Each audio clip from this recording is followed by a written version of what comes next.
Good evening, everyone, and thank you for tuning into our latest Ask the Leaders Facebook Live Q&A.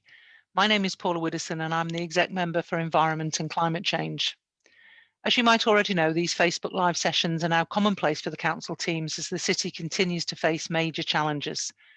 We understand that many of you will have questions ranging from public health to flooding, which is why we are here tonight.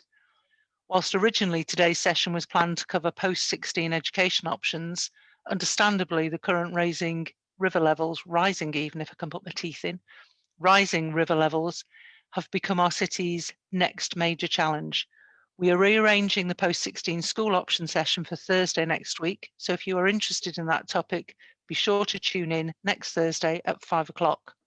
However, we are joined by representatives from the Council to discuss flooding preparations and what to do when the river level rises and how to stay safe. We are also joined by the Environment Agency who will support us in these activities, and we're joined by members of the public health and business support teams. So if you do have any other questions in regard to the ongoing pandemic, the Council response and the availability of support, we will be aiming to cover these topics for you today. This year has certainly not begun how we would want it to, and it's clear that the next few days and weeks will continue to be challenging across the city. For many people in York, floods are an issue that they face more often than they would wish. We know that flooding is one of the most devastating things that can happen to anybody's home and anybody's businesses. I am glad to say that our council and frontline teams have acted swiftly. They were preemptive and they are doing a splendid job across the city in a COVID secure manner, just to add nuances into our practices. As a city, we know how to work the floods, and we are very well practiced. So letters have been sent out, defences have been deployed. We are working with the EA on feels like an hourly basis on where we are regarding the river levels. And I would like to take this opportunity to thank everybody for their hard work. Teams have been out since 5 a.m. Teams have been out the previous evening. They are working really hard. And before we actually get into the nuts and bolts of this particular Q&A, I would like to ask our residents and our businesses, please stay indoors for the next few days because we are now also facing a very cold snap and we would like to keep people safe and make sure that they don't slip on the pavements and that they don't end up putting extra pressure onto our hospitals. So, given where we are, I'm going to stop and I'm going to ask each of our experts to introduce themselves. So, David, can you start with your introductions, please? Yes, my name's David Walker. I'm Head of Customer and Exchequer Services at City of York Council. That's our customer centre and customer services. And obviously we're there during any crisis, including COVID as well as the floods. And just to say that we're also in 24/7 and through the next 24 hours as the river reaches its peak, if anybody needs somebody to speak to. Thank you. Perfect. Andrew, would you like to introduce yourself? Hello, I'm Councillor Andrew Wooler and I'm the Executive Member for Economy and Strategic Planning. Neil, would you like to introduce yourself? I'm Neil Ferris. I'm the Corporate Director for Economy and Place here at the City of York Council and responsible for the highways and flooding teams for this evening's discussions. Ben, would you like to introduce yourself? Yeah, thanks. My name's Ben Hughes and I'm from the Environment Agency. Thank you. And Sharon, would you like to introduce yourself? Good evening. I'm Sharon Stoltz, Director of Public Health. Okay, many thanks for that. So before we actually go into the questions, what I was going to do was just a very short update, and I know that Neil and Ben can follow on from me in case I miss any of the latest information. So the latest information is that according to the Environment Agency, the River Ouse will peak somewhere between 2 and 4 a.m. at 4.76 metres. That means our defences, which are deployed right the way across the city, will hold, and that the majority of the city will be protected from this flood. There is a very, very small risk that it may go over 4.8 because, as the Environment Agency correctly tell us, it is a forecast. That being the case, those properties in Clementhorpe and in Peckett Street have been informed that they can evacuate. Now, as I said, just to add insult to injury, we're in a pandemic, so therefore we need to make sure that they evacuate to somewhere that is safe. Therefore, we have been in touch with hotels, and the Stays Hotel has agreed to take our residents and keep them safe. We have also said to our residents, if they can form a new bubble, or if they can do it in a COVID safe way, they are welcome to go and make other arrangements. All of the defences are deployed. All of the vulnerable people have been contacted through David's team. They've done a fantastic job getting letters out, texts out, knocking on doors, and making sure that people know that we have the resources to help them. In terms of the Foss, which was the issue earlier today, the Foss has peaked and is now coming down. It did flood.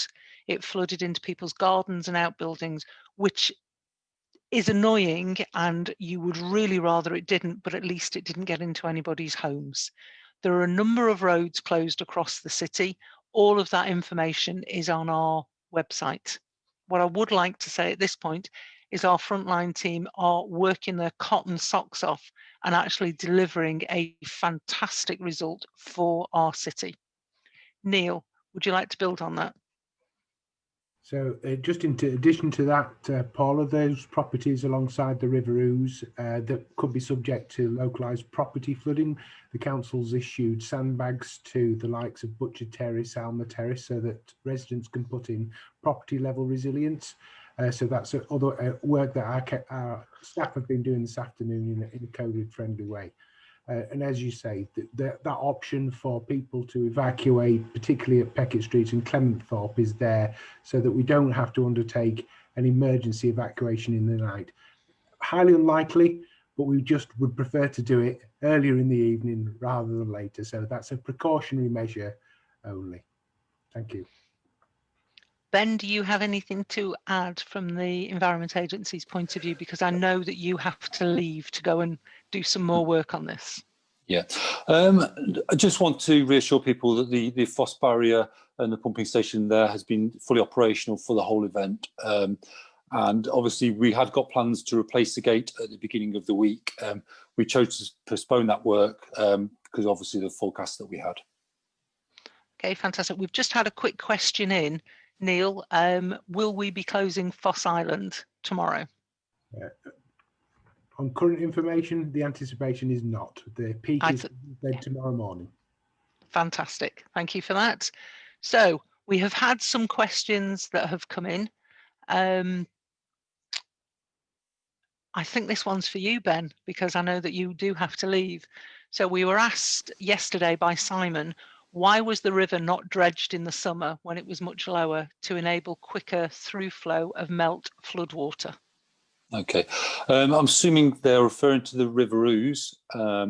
So the River Ouse is controlled by Neyburn Lock. So the reason there is water to a level within the Ouse through York is because of Neyburn Lock. In a flooding event, Neyburn Lock actually drowns out, but then the tide becomes a controlling element. So essentially the levels are not set by the silt or any materials under the water. They are set by structures further downstream. So we could spend a lot of money taking a lot of material out of the river, but that would not affect the actual level of the river itself, and so would have no benefit for flood risk. Yeah, no, I hear that. So thank you for that answer. Neil, this is probably one for you. Andrew has asked, after the last big flood event, the council made a list of properties requiring sandbags, how many and at what level? When the sandbags were delivered this morning to Alma Terrace, there didn't appear to be a list. How are we managing it and how are we making the relevant decisions at the right time? Well, I'm not aware of the specific issues that have been brought there, but we have delivered, I believe, over 130 sandbags to Alma Terrace. And the Alma Terrace is at a property level towards the lower end of Alma Terrace. Obviously, the Alma Terrace rises quite steeply. And to the extent that there is further requirement for sandbags on Alma Terrace, then obviously the contact numbers are available on our website. But as to our knowledge, and certainly I've just been briefed prior to this meeting, there was been no further requests for sandbagging on Alma Terrace. But we do have, don't we, across the city, we know when the Environment Agency tell us the river's getting to such and such a level, we know which properties it is going to affect, and therefore we deploy them, but we do it centrally rather than asking for people to ring up. Absolutely, because in previous years, in the past, and I'm sure Councillor Waller will remember, we would encourage residents to come and collect sandbags. Clearly, in a COVID crisis, having people come to a central point is not a sensible use of our time and highly risky. But also, because of the refined modelling from the Environment Agency and the work we've done over the years, we know, as you say, quite precisely which properties are likely to flood at which level, so we can provide additional assistance to those householders in order that they can provide protection at a property level. But it is just worthwhile pointing out that that is the plan for those properties, that they are protected at a property level. There isn't effectively a big barrier at that point. That consultation work has been ongoing with the Environment Agency in their £45 million investment. And as residents of Alma Terrace and other areas in the city will know, there are complicated trade-offs that are needed to be undertaken as to what level of protection we provide. But we do assist those residents with property level protection and the provision of sandbags when the need arises. Now, this is the last specific question on flooding, and it was one I wasn't quite sure how we answered. So we've already been to Yorkshire Water and asked for the answer because they're not on this call. So Graham has said to us, oh, brilliant, this is for your teams. He says, we are doing a reassuring job and he's very impressed by us. So that is fantastic, Graham, love that. His question is, I believe the York drinking water system is still drawn from the Ouse. In view of the overwhelming volumes of floodwater that we are experiencing, does the city's drinking water system continue to be clean and safe? Now, I will go to Sharon at some point to say something about this, but my understanding from Yorkshire Water is their infrastructure is designed to absolutely manage through this, manage whether it's a low flow, whether it's an excess flow, and it is not considered to be a problem. Sharon, do you have a view on that? Yes.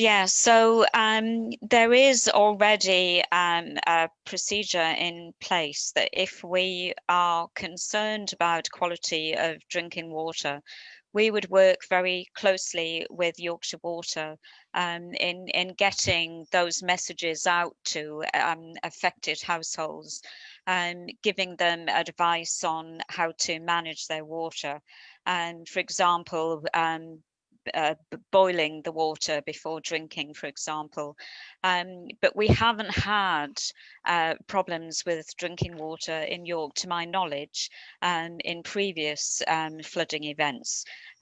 So there isn't any reason at the moment to assume there would be any problems this time with water supply, but we would definitely communicate out to residents if there was any risk. And give them advice on how to manage that. So excellent. There is no risk to our drinking water. You don't need to do anything. Everything's under control. Fantastic. Really, really good to hear that. Neil, we've got another question that's come in for yourself, which is, how would I know if my home is at risk from flooding? That'll be a combination of ourselves. We will obviously, during non-flood times, we obviously undertake quite a lot of modelling work with the Environment Agency. That work has been sort of refined over the years as we've had individual flood events. So we have a team and we have a permanent flood office here based at the council working with the Environment Agency to make sure that those properties that are at risk of flooding are aware of that in, shall we say, in non-flood situations. If I could hand to Ben, I think he could talk to the residents about the flood alert system that comes into play when we have flooding for those residents that have signed up that we alert them to could be at risk.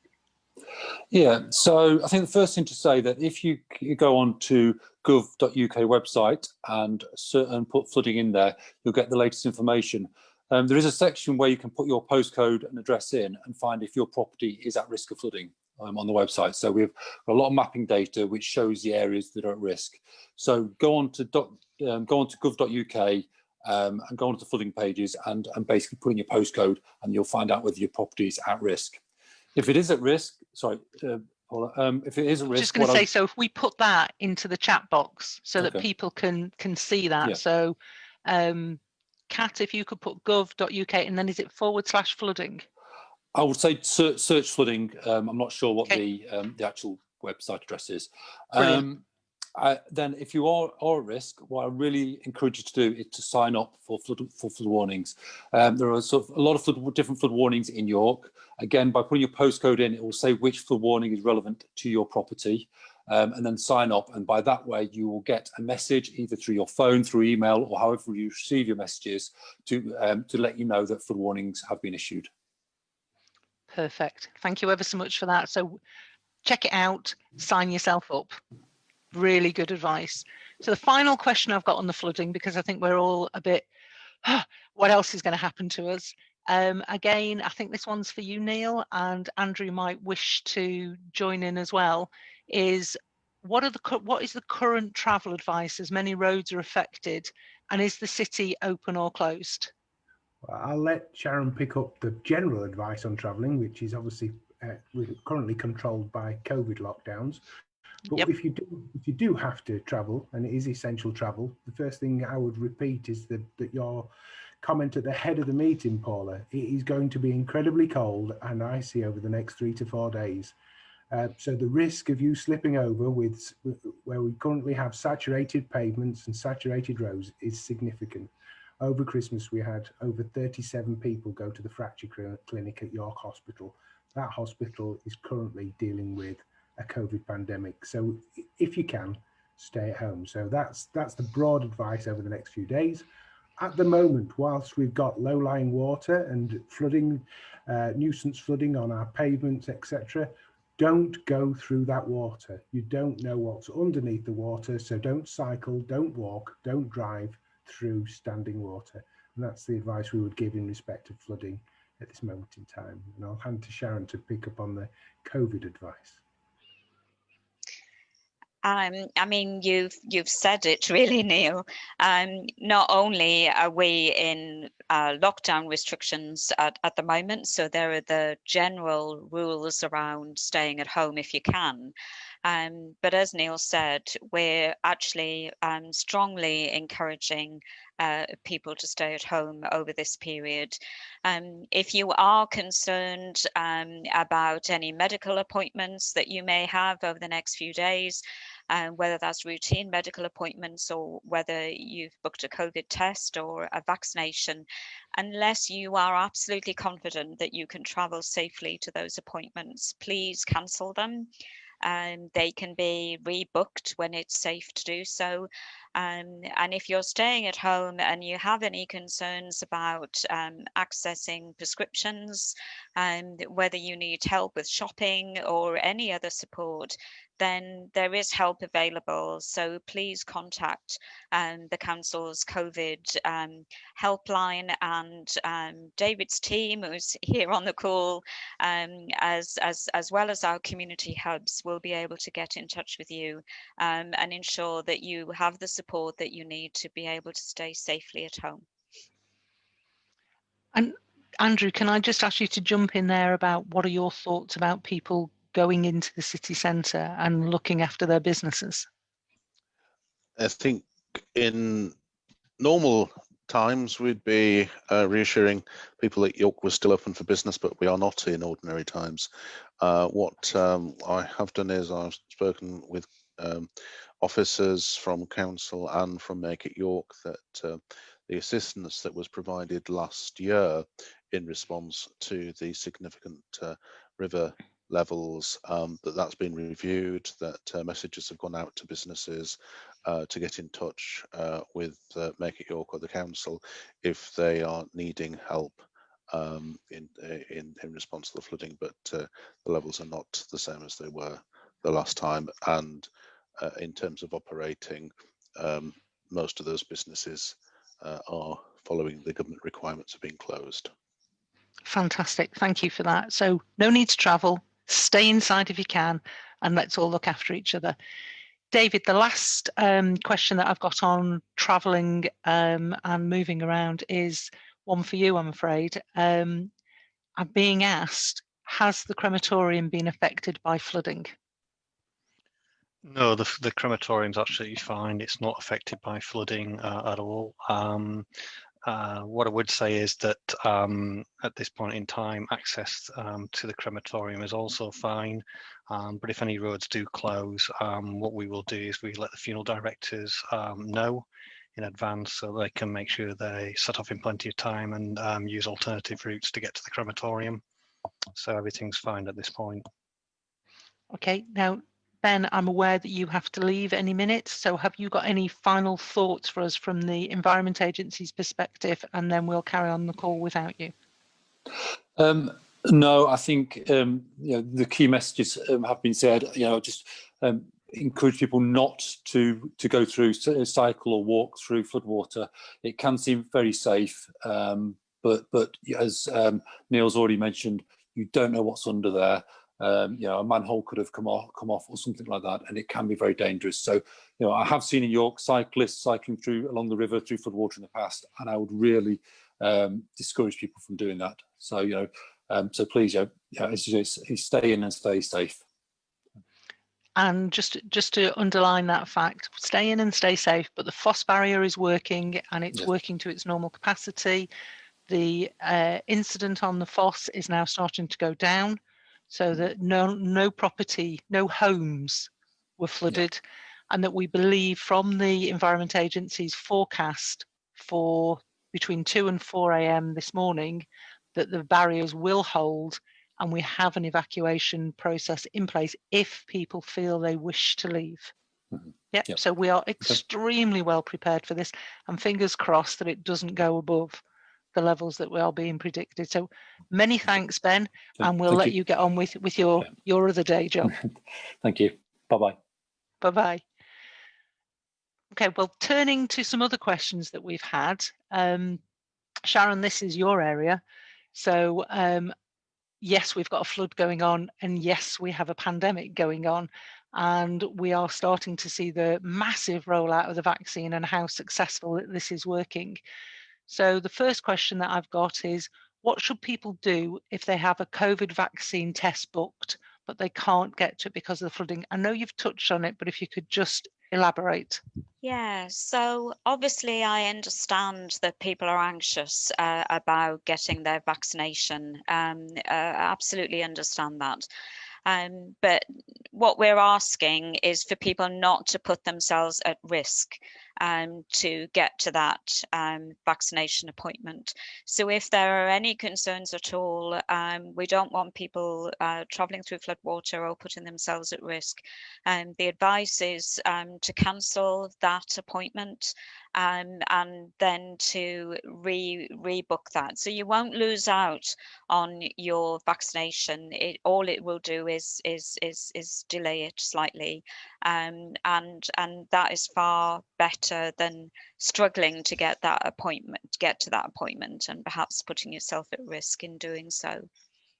So if you do have to cancel, do you ring somebody up? Do you text them? And would you be put back a week, a month?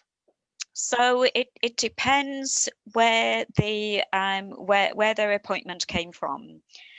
So if they had a letter from Nimbus Care, who are coordinating the vaccinations on behalf of GP practices, then they would be to contact that number or the booking address that was on the top of your letter.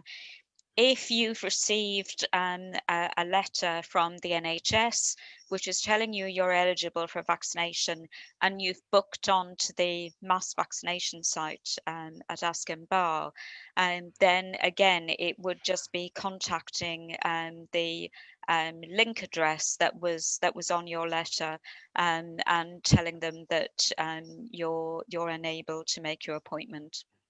If you can't get through to cancel it, then don't worry, just don't turn up. if you've not been able to cancel it, and then we can sort out you being able to rebook that appointment. Again, it's, you know, don't put yourself at risk in any way. You won't miss out on your vaccination, and we'll be able to arrange for you to have another time. Excellent. Many thanks for that very full answer. There's a lot of interest in the vaccine. So I'm being also asked, what are the current vaccination rates in the city? And do we have access to localized data, or is that still an issue? So as I'm sure everyone can understand, this is a massive vaccination program, the largest this country has ever seen. And so there are a number of issues at the moment with data flowing in terms of the number of people that have been vaccinated. What I do know is I have seen some figures that show that in York we have vaccinated over 80% of that first eligible group, which was people over 80s and care home, people in care homes. And that's the highest rate in Yorkshire and Humber. So I think we've discussed before that York has come together as a city. A lot of preparations have been put in place for the vaccination program. So even before the vaccine arrived, we were ready to go. And then the minute the vaccine arrived, we were able to upstand our plans immediately. And the vaccine program is progressing very well. So just to reassure residents, we're kind of top of the league in terms of the region at the moment with getting through the vaccinations, and that's going very well. I know people are concerned about when they'll get vaccinated, but we're working through the list as quickly as we possibly can, and indeed have already started to send out invitations to over 70s. So it's going very well. And then as more data becomes available, then we'll be able to share that. Thank you ever so much for that. I've had, and Andrew, I'm sure you've had the same from your residents, nothing but glowing comments about the mass vaccination centre. People are so impressed at how well it's being run and how efficient it's being run. Have you had any feedback, Andrew? I think most of the people who have been have very much appreciated the opportunity and are happy to take it up. And I think the one or two instances that have needed to be followed up have been dealt with through the GP practices. Okay, thank you for that. I've got a follow-on question that's just come through on the Facebook Live question area from Saf. She would like to know why taxi drivers are not a priority for the vaccine, given that they... Sorry, I just assumed Saf was Safia because that's my friend Safia who I wrote with. Apologies. They would like to know, or he would like to know, why they are not a priority for the vaccination. So it's a very good question, and I'm being asked this regularly from different employment groups.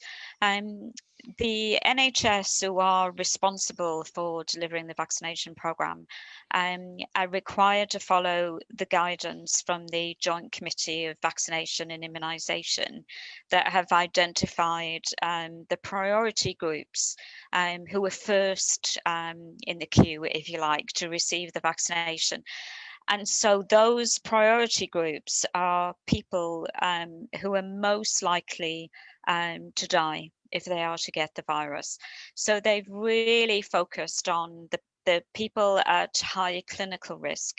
So that includes older people, people with existing long-term health conditions that would make them very vulnerable if they were to catch COVID, and also prioritising the health and social care staff who are caring for those people who are most vulnerable if they were to catch COVID as well.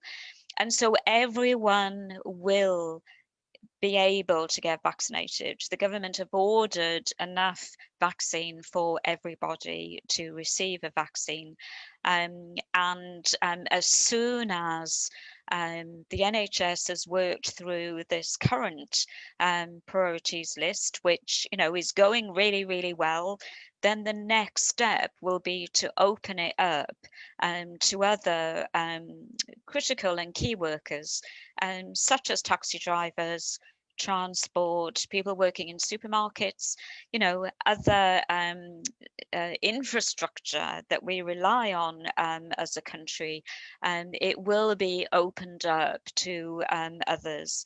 And I'm hoping that's going to be very, very quickly that we'll be able to open it up. But that's why the prioritisation list is as it is at the moment.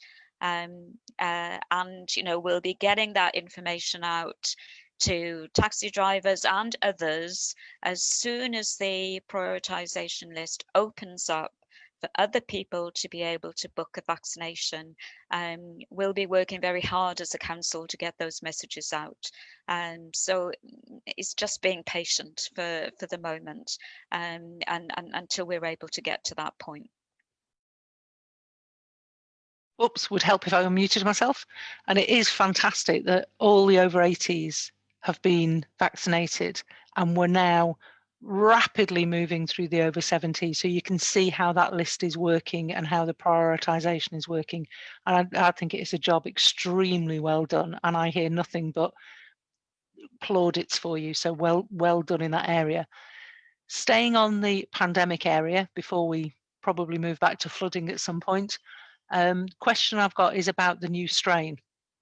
So do we know if the more transmissible strains have been identified in York, and are we seeing a downward trend in current infection rate numbers? That's two questions. Whoever asked that one was being very cheeky. So if we start with the first one, do we know if the more transmissible strains have been identified in York? Yes, we do. And in fact, we're estimating that over 75% of the infections that we're seeing in York are due to the new variant.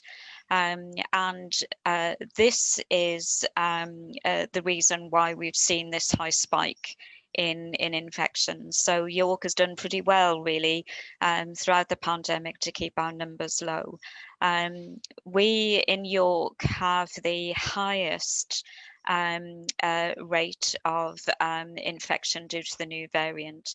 There are parts of North Yorkshire that have the new variant, but there's very little of it in the rest of Yorkshire, which is probably why we've seen this spike in cases in York. So yeah, over 75% of our infections are estimated to be down to the new variant. In terms of our numbers, yes, I'm very pleased to say that our case rates are falling. The numbers are now falling across the whole of the city. There is variation from council ward to council ward. We've still got higher rates in some areas than others, but overall those numbers are falling. Our case rate at the moment is quite a bit below the national average. So we were higher than the national average last week. We're now below the national average. Our rate is still the highest in Yorkshire and Humber, which is really not where we want to be. But what we've shown in York is that we can get this case rate down very quickly by all of us working together. So we know by, following the infection control measures, hand washing regularly, using hand sanitizer if you don't have access to soap and water, wearing face coverings, in public spaces where you can't socially isolate, and then keeping that 2-meter distance is really important. They're basic measures, but they still work, and they work against the new variant as well. We have fantastic testing opportunities now in York. We've been able to expand our local testing offer. We will be extending that still further, and we'll be able to make an announcement soon of a new testing site opening in early February. That's the new rapid tests, and we've expanded our contact tracing service, and we have lots of arrangements in place to support people who need help to self-isolate. So by working together as a city, we can get control of this, and we can get our numbers down as we've demonstrated before. So heading in the right direction.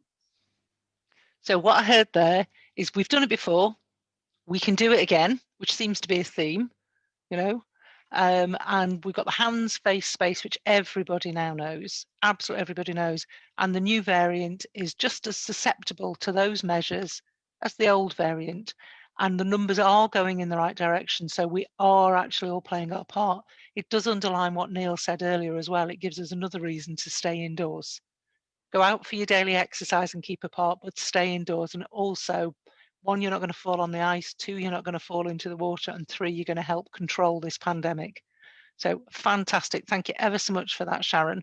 Now I'm going to just nip back to Neil, because we've had a question in the chat box about James Street caravan site, and is that likely to flood? I'm glad to say the FOSS barrier is doing its job on that bottom basin. It's keeping the river levels low. That's what that particular installation protects the James Street facility by keeping the levels low in the bottom of the foss. So we'd have no expectation of any flooding in James Street facility.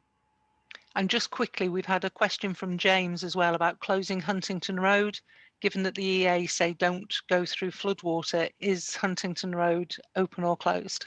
Huntington Road is closed at this moment in time and unlikely to open before tomorrow. Okay, fantastic. Many thanks for that. Now we come on to the tricky area of businesses. So, David and Andrew, I know from all of our businesses that they've been through flooding before and that they are well prepared. But the questions that we're getting is, what funding is available for people or businesses who might be affected by the current flooding? Can I hand over to you two to respond? Yeah, if I start, and if Andrew wants to contribute. I mean, right now our focus is very much with working with residents and businesses to put in place the flood defences and the plans that we've developed over the years to protect people, their homes and their livelihoods. And you know, clearly from the information that the Environment Agency have given us, the current levels that we expect, those defences should work. So we hopefully won't see much in the way of property damage. Clearly, if it is a forecast, so if those things do change, like after serious floods, then we'd certainly do everything to support those businesses as we had during the COVID pandemic as well. We have previously secured funding for support, both local and national funding, and we would do everything as a city to lobby to get that funding if it became available.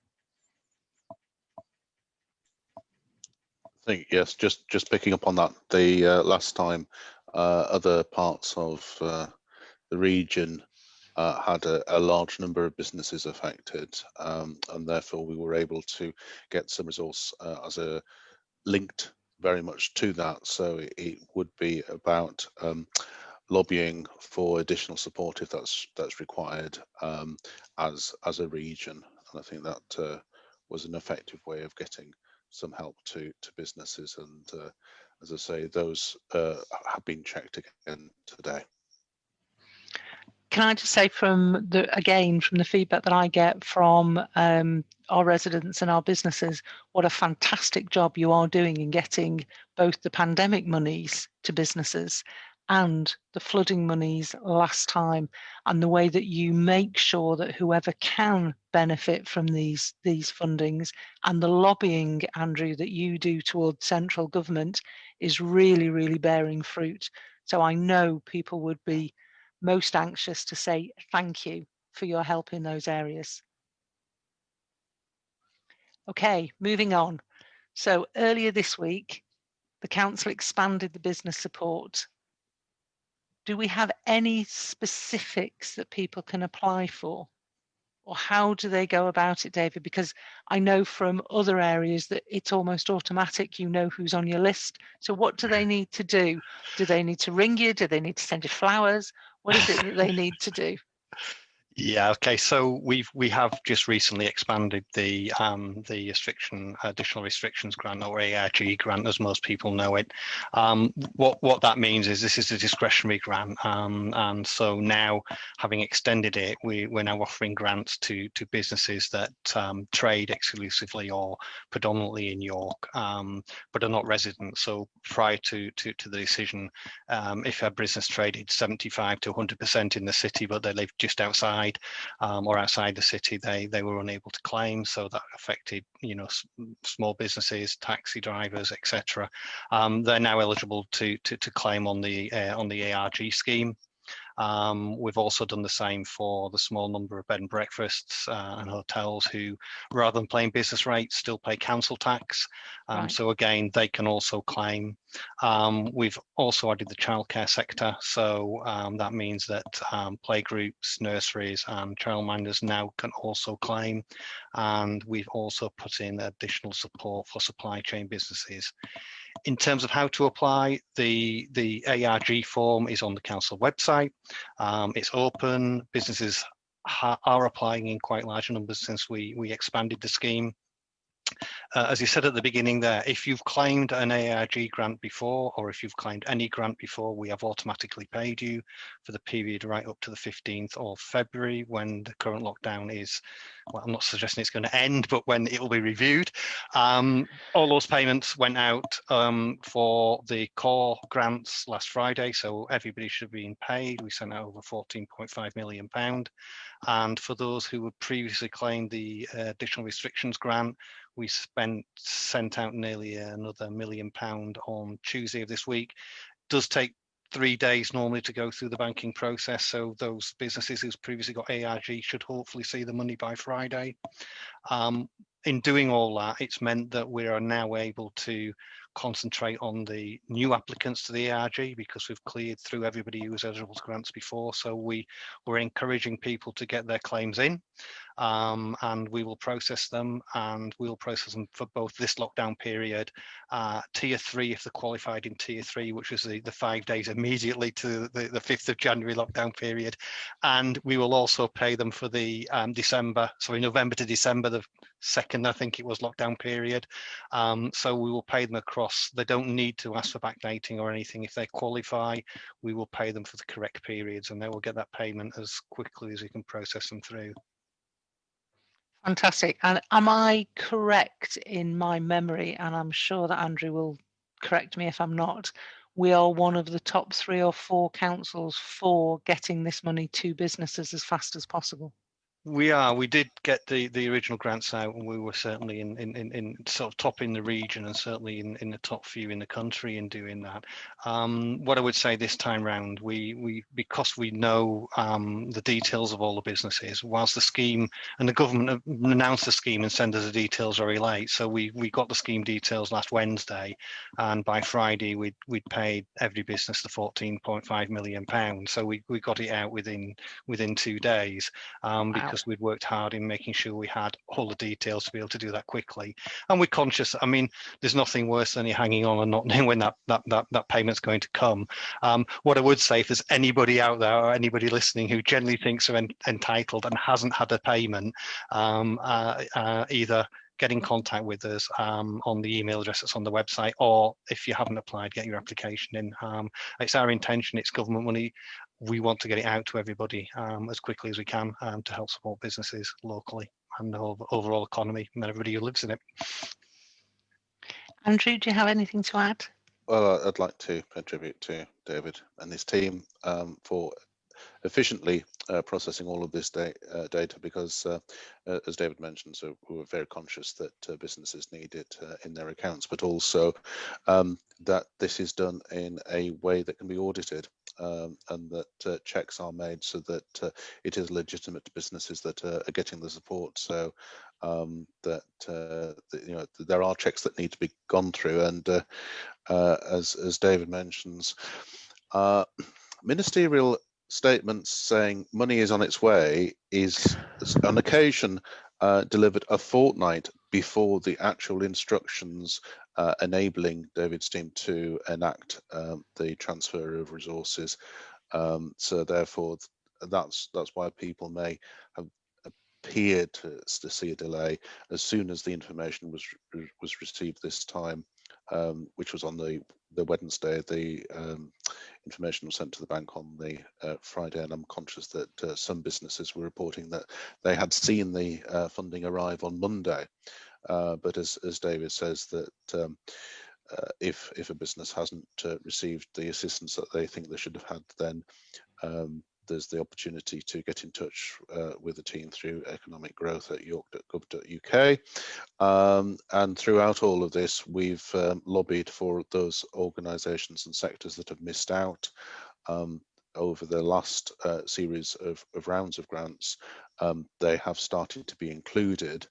And so that was there was some business rate valuations that excluded you from support, and we lobbied very hard with other councils that that was missing out some businesses that did need help. And this time supply chain businesses have been included, because we recognise that whilst they themselves are not required by the government to close, all of their customers have closed, and therefore they are in a very difficult position. But with all of these, there is a finite amount of funding, and you know, on average, the £4 million works out at £600 per business, if every business had applied for it. So it is a precarious thing to balance, and of course, if the process runs longer than March, we will as a city need more resources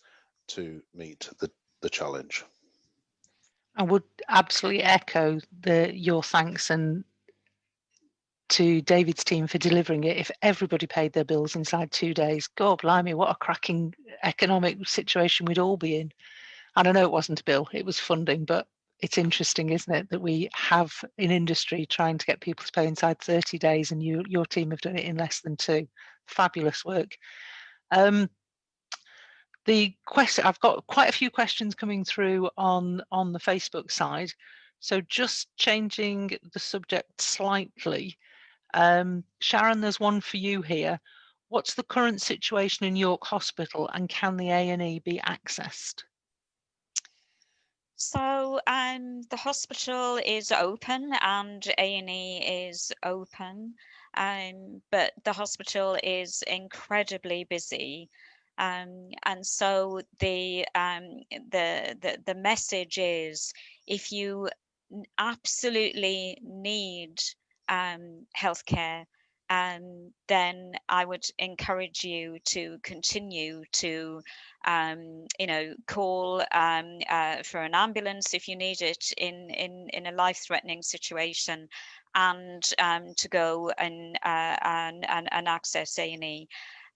But at the same time, if there are health issues that you've got that are not life-threatening and are not urgent, please call NHS 111 for advice. If you're able to contact a local pharmacist or visit a local pharmacist, you can get advice there. But don't put off asking for help if you feel that you need it. Do dial 999, do get to A&E if you can do, under your own means, because it's busy but open. And that is for real emergencies. So not like Yeah. my 19-year-old daughter who thinks because she's got a bad headache, she's got to go into A&E. That is go to the No. pharmacist or talk to your mum. It's a balance, isn't it? And what we don't want is for somebody having a heart attack to assume that they have to look after themselves and stay at home because they can't call for an ambulance. That isn't what we're saying at all. You know, don't assume it's indigestion if you think it might be a heart attack, or if you're concerned you might be having a stroke. You know, please do seek urgent help. But if it's not urgent, then access health advice through other ways. And, you know, NHS 111 is set up for this purpose. And so don't call an ambulance and don't go to A&E and unless you think you absolutely need to go there. But if you're not sure whether you should go or not, then the advice would always be to err on the side of caution. And if you're not sure, ring an ambulance, get yourself to A&E. We would rather you do that than, you know, stay at home and then find yourself getting seriously ill. So it's that balance of judgment. But calling 111 will help talk you through that. Okay, many thanks for that. And I think the next one is actually for all of us. So the probably going to, looking at time, probably going to be the final question. What I've been asked by several residents coming through is, we see the damage that the floods bring to our communities. What are the schemes and plans in place to further support the city and the flood defences going forward? Now, Andrew, I know you've got a long history in this. I've been in the area for about 18 months. So, and I know, Neil, you probably know the most. So I'm going to kick off with the bits that I know. So it's a really good question. We know that climate change is happening. We know that the defences that we are currently building for York will be fine for the 1 in 100 year event up to 2040. What we're also doing upstream, and we got it through, we got planning approved from the York Planning Group and the Rydale Planning Group to build another Ings, a reservoir in the Strensall area. There are up to 30 being planned, and they will have to go through their development over the next 10, 15 years, all the way up to where the Swale, the Ure and the Nid meet before they come into the Ouse. We've also got 200 hectares of trees being planted in a project with the Northern Forest, again at that confluence of those rivers. So they're the bits I know about, along with what we're doing to tackle climate change. Neil, what could you add in? Very comprehensive, Paula. It's a very impressive for 18 months. All I'd like to add to that is obviously that there is 45 million already being spent in the city. That's a programme that's being delivered. We can see that happening and feel that in the city. On the Foss, there's over 30 million pounds being spent on the Foss barrier, and that's been doing its job overnight. So, you know, another significant investment of public money into protecting the people of York. I think the overarching piece, and I think you just mentioned it at the end of your information there, Paula, is the climate change piece. The long-term solution to this is not to build walls and canalize our rivers.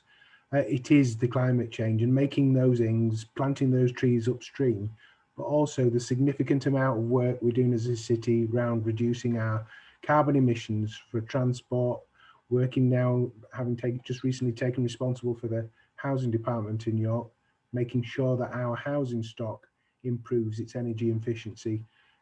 We've just recently bought the eco centre from our landlord there, and we're looking to install new efficient photovoltaic cells on the roof there. So it's actions like that.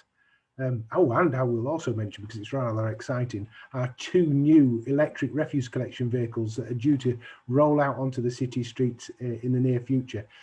Some of my colleagues are calling them thunder trucks because they've got wonderful lightning down the side of them. But it's things like that that are going to make that long-term difference, and that's the investment you as councillors are making in our city on behalf of the residents. Come on, Andrew, you've got much more information than I can ever recall. What else are we doing? What is also happening is sustainable urban drainage, so that making sure that new development doesn't create a problem with hard surfaces that lead to quick runoff of water, and that's something that's being built into new development, but also recognizing that upstream the way in which you can reduce the speed that water hits the watercourse by tree planting, by modifying agriculture so that it slows the peak, and that is the way in which in the long term there can be a response which mitigates some of the impact of climate change, whilst also getting people to recognise that it's something that they need to be prepared for, and that there's constant awareness of what this means, and the checks that individual property owners can look at their own houses and what would happen if, so that they are prepared should the worst happen. Yeah, because the personal or private flood resilience that you can put in has a major impact on your house and your home, and it means that you can do some of the work and take some of the anxiety out as well. So yeah, all really good points, and we all need to do our bit to slow the climate change down. So really good answers. Many thanks. I'm not answering any more questions now, because with an eye on time, we need to make sure everybody can get back and do their day job. I know, Neil, you've got an awful lot going on with the flooding, and I know that we've got an awful lot going on in the businesses, and goodness knows, Sharon, the pandemic hopefully will be over soon. So with an eye on time, I'm going to start drawing tonight's session to a close. I'd like to say thank you to everybody who's asked a question today. It's certainly been valuable for us to hear your questions and your views and your concerns, and we'll continue to hold Facebook Live Q&As on other important topics in the future. As I mentioned at the start, next week's is going to be the post-16 education opportunities. So please do tune in, and please do send your questions in advance. I really would like to thank the panelists tonight for giving their time, even Ben, who had the nerve as the Environment Agency to run away. So thank you ever so much for all of your time and all of your insights and all of your knowledge. It's always amazing what a group of people actually know between themselves.